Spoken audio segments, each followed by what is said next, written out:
여러분도 큐티하세요. 인자의 때를 소망하는 성도라는 제목으로 오늘 묵상하겠습니다. 바리새인들은 예수님께 하나님의 나라가 어느 때에 임하냐고 묻고 예수님은 하나님의 나라는 여기 있다 저기 있다고도 못하고 너희 안에 있음을 말씀하십니다. 그리고 제자들에게 다시 한번 말씀하십니다.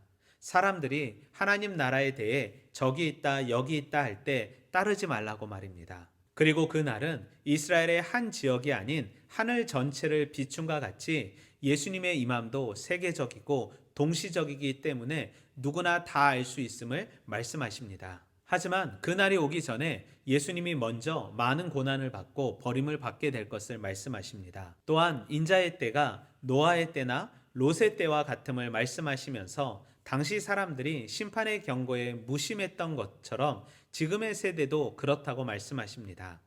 그리고 인자의 때에 취할 행동에 대해 말씀하시고 인자의 때에 동일한 장소, 동일한 상황이라 할지라도 다른 운명을 맞이할 사람들에 대해 말씀하고 있습니다. 즉, 한 사람은 택함받고 또 한 사람은 버림받게 됨을 말하는 것입니다.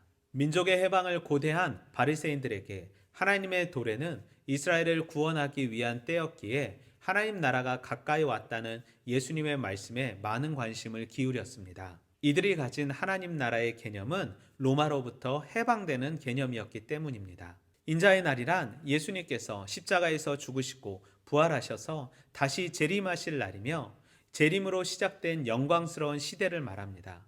또한 하루는 그 시대의 첫날을 의미합니다.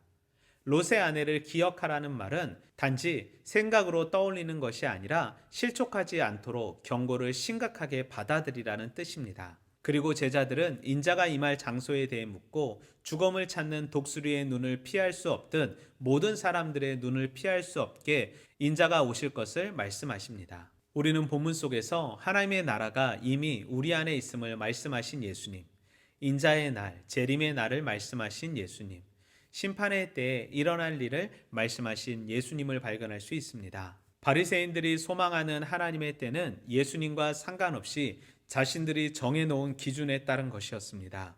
즉, 하나님의 때를 요구하는 것이 아닌 자신의 때에 자신의 욕망이 성취되는 때를 하나님의 때인 것처럼 생각하며 기다리고 가르쳤던 것입니다. 하나님 나라가 너희 안에 있다는 것은 개인의 마음에 있다는 것이 아닌 하나님의 나라는 예수님의 사역을 통해 이미 실현되고 있음을 말씀하신 것입니다.